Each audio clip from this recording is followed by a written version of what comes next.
জায়গা আছে, করজোড়ে ক্ষমা চেয়ে নেব। এই ছোট্ট জায়গায় আপনাদের বসার বা দাঁড়ানোর কোনো পরিকল্পনা আমরা করতে পারিনি, কারণ আমি প্রথমেই বলেছি এই গাদ্দারটা, এই কাঠির গাদ্দারটা যেখানে মিটিং করবে সেখানে আমাদের মিটিং করব, আমাদের মায়েদের আহ্বান করব। আমি জানি সকালে এই অপবিত্র জায়গাটাকে গঙ্গা জল দিয়ে পবিত্রতা করেছে আমাদের বাবা কেশবেশ্বর মন্দির, জাগ্রত মন্দির দেবতা আমরা মানি, সেই জাগ্রত দেবতাকে তিনি ছুঁয়েছেন।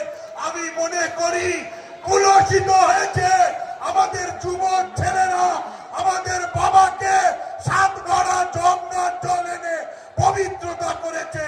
এই বাংলা বিরোধী শুভেন্দু অধিকারী, বাংলা বিরোধী বিজেপির বিরুদ্ধে এইটুকু আপনাদের কাছে বলি। আমাদের মঞ্চে যারা আছেন অঞ্চল সভাপতি, তাদেরকে মঞ্চে আসার জন্য বলছি। যারা কর্মাধ্যক্ষ আছে, পঞ্চায়েত সমিতির সভাপতি, সহসভাপতি, কর্মাধ্যক্ষ, তাদেরকে মঞ্চে আসার জন্য বলছি, যারা জন্য অনুরোধ করছি। আমাদের সভা পরিচালনা করবে আমাদের যুব সভাপতি রিঙ্কু ঘোষ। আমি তার হাতে মাইক তুলে দিচ্ছি। আজকের এই সভায় সভাপতিত্ব করার জন্য আমি মন্দিরবাজার বিধানসভার জনপ্রিয় বিধায়ক তথা সুন্দরবন জেলা সভাপতি সদ্য জয়দেব হালদারের নাম প্রস্তাব করছি। সমর্থন করলাম। এবার আমরা বরণ করে নেব। এবার আমরা প্রথমে আমাদের আজকের সভার সভাপতি, আমাদের বিধানসভার বিধায়ক সদ্য জয়দেব হালদার মহাশয়কে আমরা বরণ করে নেব। বরণ করবেন আমাদের মন্দিরবাজার ব্লক তৃণমূল কংগ্রেসের সভাপতি সদ্য সমীর চন্দ্র হালদার মহাশয়।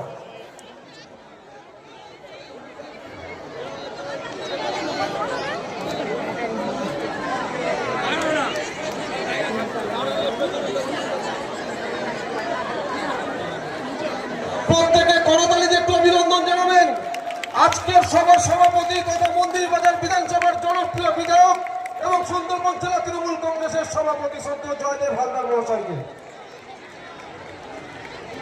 এবার আমরা বরণ করে নেব আমাদের মথুরাপুর লোকসভার সাংসদ তথা ছাত্র যুব নয়নের মণি এবং সুন্দরবন জেলা যুব তৃণমূল কংগ্রেসের সভাপতি সদ্য বাপি হালদার মহাশয়কে বরণ করে নিচ্ছেন আমাদের রেখা গাজী মন্দিরবাজার মহিলা তৃণমূল কংগ্রেসের সভানেত্রী তথা দক্ষিণ 24 পরগনার আমাদের সদস্য।